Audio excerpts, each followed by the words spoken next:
Assam Rifles na kukisingi damak paigak paiduna leibana lana si loikiroi. Hojik Manipur da tholiba irang asina maram oiraga Manipur gi miya maruina maitai phurup sing da sauna saitheng piba sida mipum khuding pena dabana thalle state lengak laina laina kuki khulai paiba khujo kamana maitai gi yum kai mai thaduna mangan ta anba maitai da nomai kapsinduna landaba sida Manipur lengak na tumina yengduna leire haina loba yai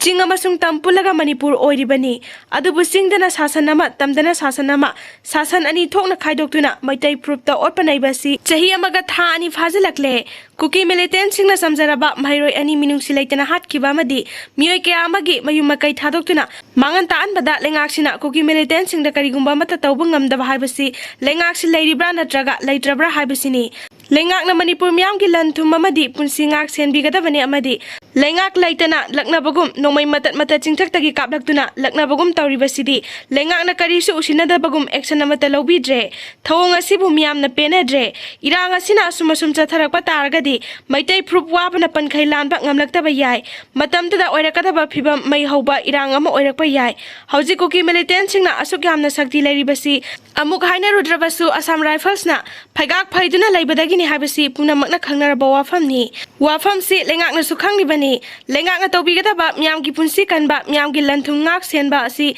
angamba sakti puthoktuna thenglabasu thengna thabak tawhaningi KCP PWG na chiru miyamgi mafamda nungaitaba fongdorkli mairangin chiruna manung matam sadana leikidabada imung manunggi awabada KCP PWG na saruk yaba fongdorok pagaloinena masigumba laibak thiba thaudok matungda thoktanaba lup asina hotnajagani haina chirugi ireisa singda ikokno na haijari hairi lup asigi PRO chingkhai nganbana thadorokpa cherolamada Mairangina Toromba Spagi Tabak Singumna, Chiru Isilinau Singna Makata na Daubigano, Mairangin Lupna Wahang Pahong Toraba Matungda, Masabu Maralia Zaraba Matungda, Mahapu Lupna, Mioibagi Minungsi Yengduna, Miam the Sinaki, Lupkayana Kibo Wafam Sing, Sahi Sigi January Tarani Panda, Kangsup Singkongda, Hingpung, Amaga Minute Mangata Abada, Manoranjan Elias Maikai Ngakpa Hatpadayaba, Mioini Amasung, Manoranjan Hatpada, Mahang Spy Oibagi, Lupali Sing Kun Lauduna Asoba Taudang Loki, Mairangin Lupna mahakpu ahakpaserak piba yabani adubu chiru isilinau sing ima ibel sing miyam ki yengduna fine oina lupa lak manga makhai tha sigi kun manga da piba haini yanaki hariba wafam asi amata oina yanaraba matungda mairangin chiru miyam da sinakibani adubu mahak laikidaba si thamoi sokna lupna nungaitaba phawbuga loinana matungda amuk hana thoktana ba lupki maikai dagi honajage chiru isilinau singnasu matungda Asigumba Mairangin gi thagdokumna thoktana bhona minasi haina su fongdorkli CM Biren leiriba makhai law and order gi fivam nomunomagi soksilakani CPI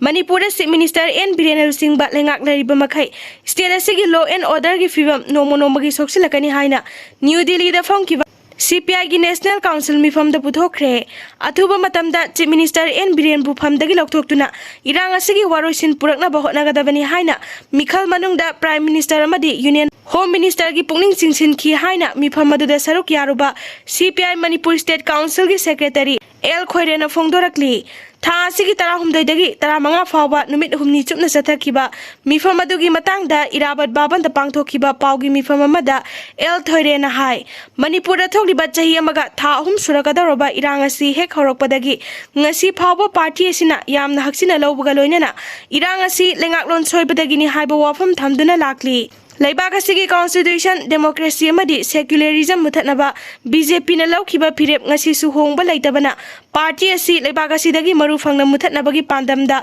CPI na sangsiliba khongjang hena kansilagani haiki mahangna makha taraduna laibak asigi oina lok sabha mikhal 19 pangthokiba asigi manungda state asida CPI na mikhal 12 lak thengnaduna state asigi seat animak mai paklung khibada natana mihut kaya thagat pangam khibani Matamgi matung ina state asigi lengak sukli payam liba party asi ngasidi assembly da mihut amata thagat pangamdana haukiba sahi khara asida lakli adumakpu kumza inglisingani ga kunga manga da pangthokadariba party asigi chama suba mapo kumongi manungchana state asida CPI gi mapangal hena kangkhatnaba grassroots level dagi hauna makhong somba hauragani haina mahangna fongdokhi